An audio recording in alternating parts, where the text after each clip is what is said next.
Dave Cervantes, Vice Chairman CBRE, running the National Data Center Practice Group. So when you say vertical integration, it's really about lease versus buy. So we're just seeing a lot of interesting groups with different sources of capital making choices about whether they need to own the facility, as has been traditionally been the case for data center. But if we follow the US model, we'll probably see an increasing amount of leasing of powered shell in the Canadian market.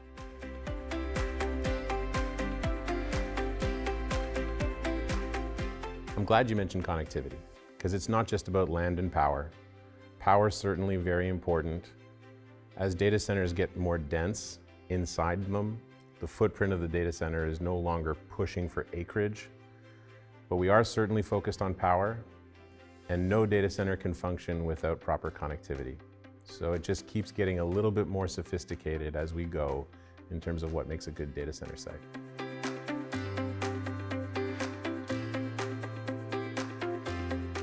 So we hear about these enormous data centers that are being developed for AI. And on the panel, we describe that as where we train AI.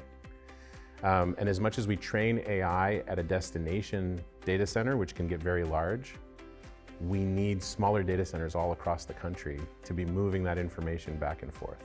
So that when you ask for ChatGPT to give you a visualization of your dog with a Santa hat, the information doesn't have to go all the way to a large language model for that modest request.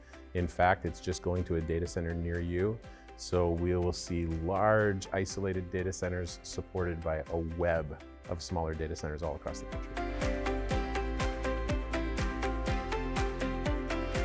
So increasingly, I would say that geography is starting to get political. So there's the concept of sovereign data. So Canadian data being harbored in Canada and protected. And then there's also, I would say, the concern of NIMBYism or data center moratoriums, which close markets. So on the one hand, the end user might have a say in where they want to put their data. On the other hand, the region might be closed altogether to data center development. So we take careful consideration of that.